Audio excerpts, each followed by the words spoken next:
Holy Scooby-Doo, Batman. Hey guys, it's me, the media guy here.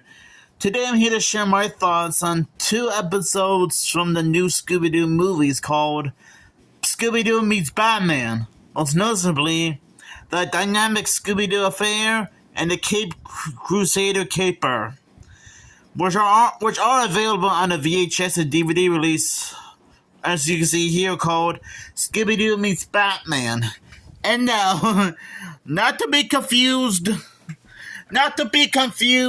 Scooby-Doo and Batman, the Brave and the Bold, or his guest appearance on Scooby-Doo and Guess Who. Like I said, these are like compilation episodes from the new Scooby-Doo movies.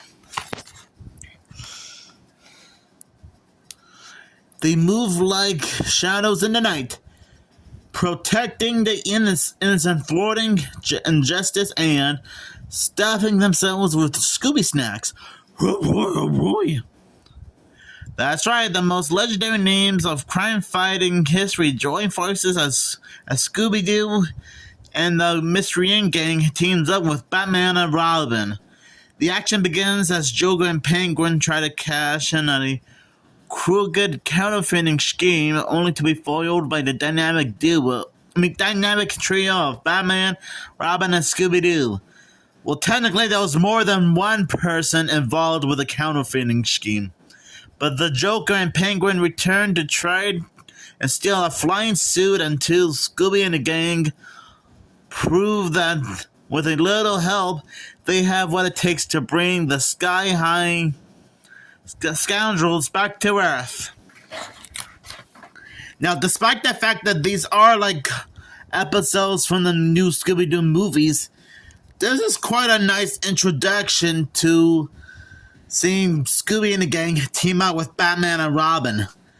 In fact, I think these two episodes from the new Scooby-Doo movies were so popular that Warner Brothers and Hanna-Barbera continued to do more Scooby-Doo Batman-related crossovers, thanks to Mystery Inc. making a guest appearance on Batman Brave and the Bold, Scooby-Doo Team Up, which features various Hanna-Barbera and DC characters.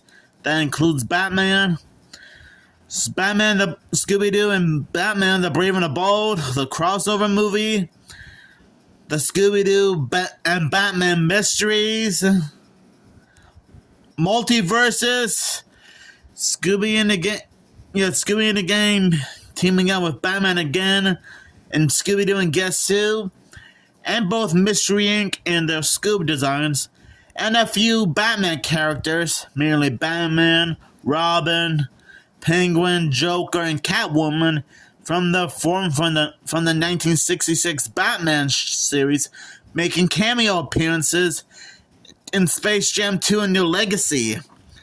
And yes, Batman and Mystery Inc. did appear in a few episodes of Teen Titans Go, most notably in the 100th anniversary of Warner Brothers episode. So I guess these Scooby-Doo and Batman crossovers go even further than that. But to be okay, moving on. So what do I think? I think the dynamic Scooby-Doo affair and the Cape Crusader Caper are fun episodes. And I like how the DVD and VHS release just called these Scooby-Doo Meets Batman, which actually makes a lot of sense, considering how Scooby-Doo is very popular in the Hanna-Barbera community, and Batman being the most popular DC character ever. And like I said, they have crossed over before in TV, movie, and comic book form. Okay, since I technically mentioned the Multiverses comic book, they would appear in a Multiverses video game, with mainly Shaggy, Velma, and Batman. But that doesn't bother me so much. And funny enough, in these two episodes, not only that Casey Kasem provides the voice for Shaggy, but he also provides the voice of Robin. And I know he previously voiced a character in Super Friends and the Batman/Superman Hour in 1968 by Filmation. And yes, I will point out that Super Friends was technically a Hanna-Barbera related show, because not only that includes Batman and Robin, but it also includes Wonder Woman, Superman, and Aquaman. Now, I haven't actually watched Super Friends. I've technically seen clips of that show on YouTube a few times. So at least that's one way for me to be familiar with Super Friends. I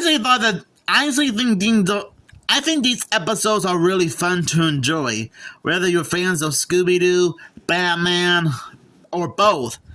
Heck, I remember watching Scooby-Topia doing an entire retrospective on Scooby-Doo and Batman crossing over in TV, movie, and comic book form. He did a good job analyzing the crossovers. In fact, that one might be my favorite video Scooby-Topia has posted. My second favorite being his retrospective on Scooby-Doo and Dynamite crossing over. And by the way, shoutouts to Scooby-Topia in case he's seen this.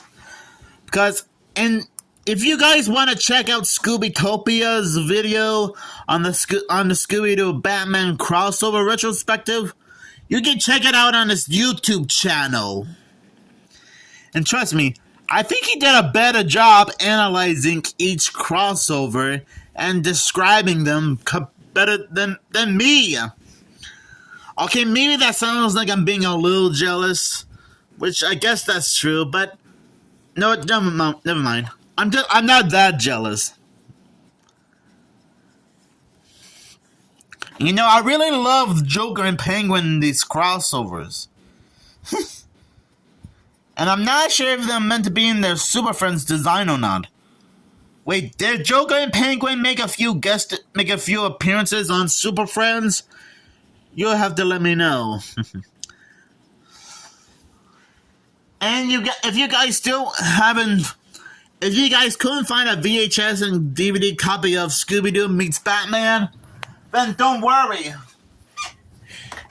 You can find these on the Best of the New Scooby-Doo Movies. Whether it's the original release of the show or the Diamond Collection, which I have here. Now, I think it does have the episode names. Yeah, Season 1, Episode 2, The Dynamic Scooby-Doo Affair, which is the second episode, and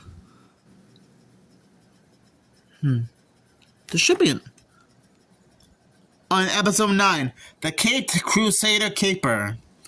And you know what's funny? I think on the VHS release of Batman, Scooby-Doo Meets Batman, the episode orders are a little bit reversed, because I think they showed the Caped Crusader Caper first, and then the Dynamic Scooby-Doo Affair. Where on the DVD version, I think the episodes are in the correct order, where they will show the Dynamic Scooby-Doo Affair first, then Caped Crusader Caper. So I guess that's another way for you guys to find those episodes. And I do like the little Easter eggs in the Caped Crusader Caper.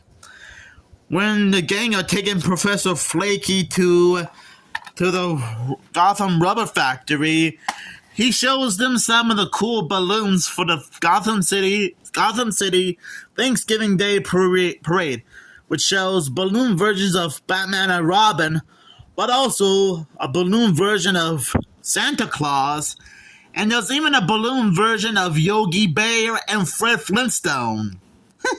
And I guess those are the closest we ever get to Yogi Bear and the Flintstones making a guest appearance on the new Scooby-Doo movies. And according to Scooby-Topia's video on the Batman and Scooby-Doo crossover retrospective, I think that the Caped Crusader Caper borrows music from other Hanna-Barbera shows, like Frankenstein Jr. and the Impossibles, and Dastardly and Muttley and their flying machines.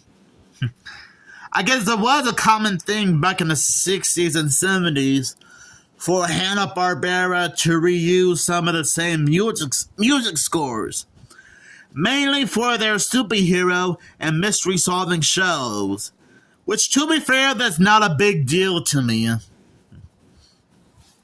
So yeah, overall, I think Scooby-Doo Meets Batman is a couple of great crossover episodes from the new Scooby-Doo movies. And like I said before, those two episodes were probably so popular that there became a legacy of different Batman and Scooby-Doo crossovers.